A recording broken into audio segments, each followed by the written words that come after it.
All right, Shalom, Shalom. First and foremost, I'd like to give all honor, praise, and glory unto Yahweh, Bahashem, Yahushua, Bahashem, Ruach HaKodesh. Double honors to the elders and apostles, a great millstone who rule well. Peace and salutations to the elect scattered abroad. All right, this is Brother Barbazal here with a lesson, and Lord willing, it's edifying. All right, so this lesson will be entitled The Spirit of Prophecy. All right, and, this is like a kind of like a slight response because I was watching the Apostle Tahar's video going into, if you don't know the Bible or if you don't know the prophecies, then you don't know the Bible. All right, which that's true because you have a lot of different, anti-Christians, a lot of these different, individuals who believe they know the Bible, who may even know that we're in the end times, but when it comes down to, breaking down the specifics, going into, the beast, all right, going into, how, salvation will take place when it comes to what the MOTB is, they don't go in depth into it. And you're supposed to, be specific. It's not just a broad, we at the end times. You have a lot of people going to say that, oh, we're living in the book of Revelation. And that's all that they know. And, we're not just living in the book of Revelation. It's prophecies all throughout the Bible, man.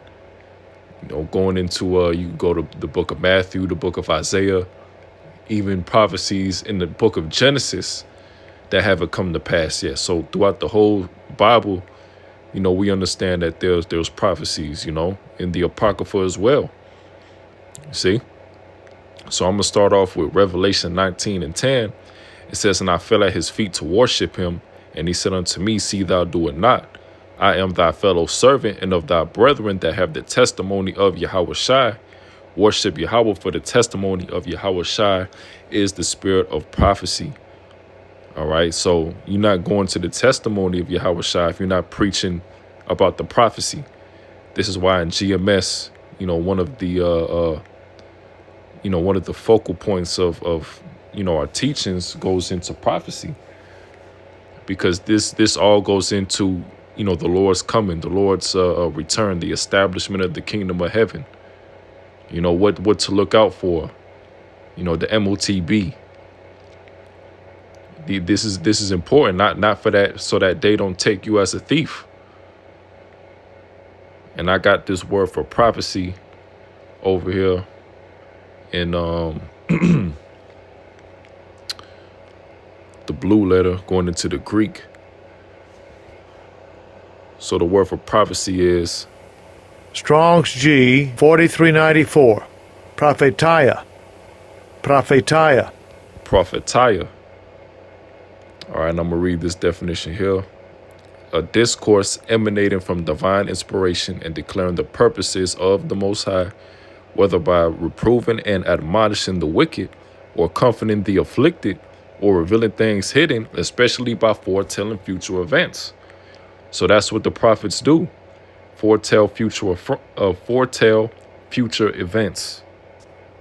And as we can see, what the men of GMS, started with the apostles on down, what we've been preaching has all been coming to pass. Going into, of course, the wars, the rumors of wars, the MOTB, getting ready to be implemented, the signs of the Lord's coming, the chariots, all this stuff is happening. And you have to be able to, get into this stuff, read and break these things down. This is the book of 2 Peter 1:19, Salakia. It says, "We have also a more sure word of prophecy, whereunto ye do well that ye take heed, as unto a light that shineth in a dark place, until the day dawn and the day star arise in your hearts." Yeah, so we have a more sure word of prophecy. It's going to be individuals, right, prophets in the end times that's going to have the truth. And it says, as unto a light that shineth into a dark place. Yeah, because, those men of the Lord are the light that shineth in the dark place. Going into a world that's built around going against Yahweh Bashim Yahushai, darkness all around. The light is the wisdom, knowledge, and understanding. All right. It says, until the day dawn and the day star arise in your hearts, knowing this first, that no prophecy of the scriptures of any private interpretation, for the prophecy came not in old time by the will of man, but holy men of Yahweh spake as they were moved by the Holy Spirit. So the Lord ultimately got to be dealing with you. All right. In order to, discern the prophecies, in order to break down the scriptures correctly and, apply this, to your daily life, having faith that these different prophecies will take place. You see?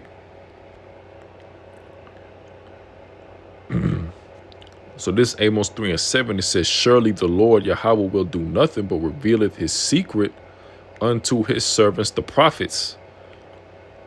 So the Lord is ultimately going to reveal, these different mysteries of the scriptures to the prophets. Is they going to have the 100% truth. The scripture's going to, that we have an unction, right, from the Holy One, that we know all things. Right? All things pertaining to what? Pertaining to salvation, pertaining to prophecy, pertaining to, Yahweh Shai. You see?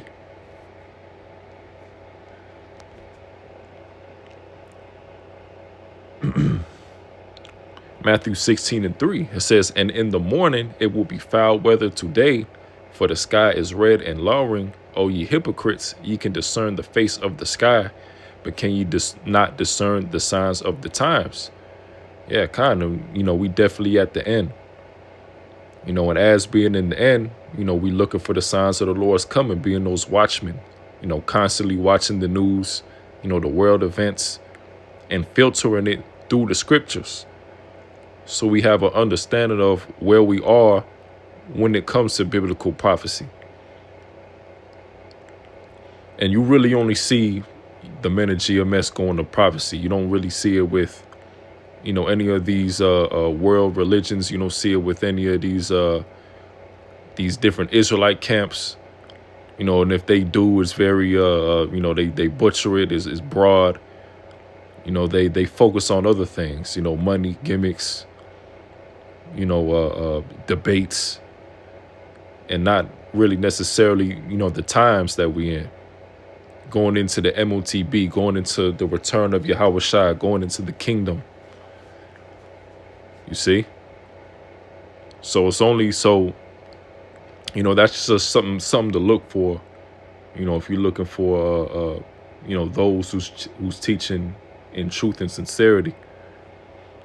2 Esdras 15:1, it says, behold, speak thou in the ears of my people the words of prophecy, which I will put in thy mouth, saith the Lord. So the Lord has sent men down, of course, to preach. The Lord isn't just going to give you, one day you're just going to wake up and have this understanding. No. The Lord is going to have teachers to teach you.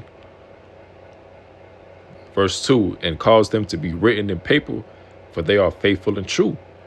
Fear not the imaginations against thee, let not the incredulity of them trouble thee that speak against thee.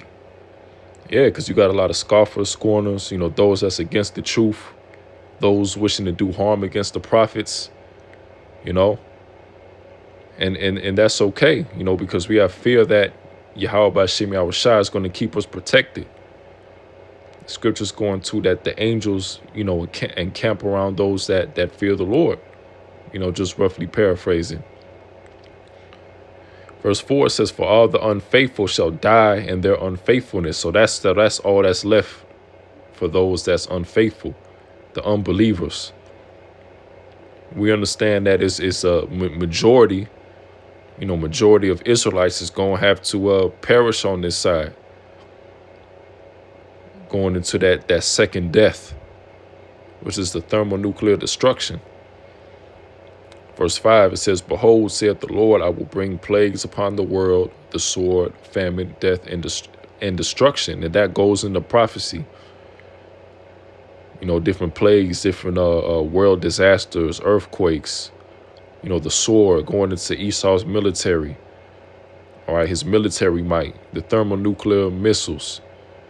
You know, putting people in FEMA camps, persecuting prophets, famine, death, and destruction. So this is what we're going to see. Verse 6, for wickedness hath exceedingly polluted the whole earth, and their hurtful works are fulfilled. And that's what happens when the wicked is in rulership. You know, completely polluting the earth. All type of confusion, all type of wickedness. This is the result of a wicked man in rulership. Verse 7, therefore saith the Lord, I will hold my tongue no more as touching their wickedness, which they profanely commit. Neither will I suffer them in those things in which they wickedly exercise themselves. So they're eventually going to get judged. Behold, the innocent and righteous blood crieth unto me, and the souls of the just complain continually. And that's what we do throughout these lessons, these shows, going out into the highways and hedges. You know, we complain continually. And the Lord is hearing that. And the Lord is seeing those works and protecting those men that's going into the prophecies, that's sighing and crying for the abominations thereof, right? Going into Ezekiel 9 and 4.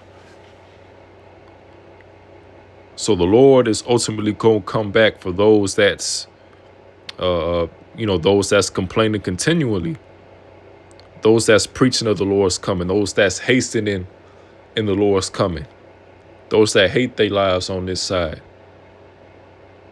And not storing up treasures on this side, not being too comfortable. Because we understand that this ain't our rest. All right. But, that'll do it with the lesson. And Lord willing, it was edifying. So with that, I'd like to give all the honor and praise and glory unto Yahweh Bahashem, Yahweh Shai Bahashem, Ra'ach HaKodash. Shalom.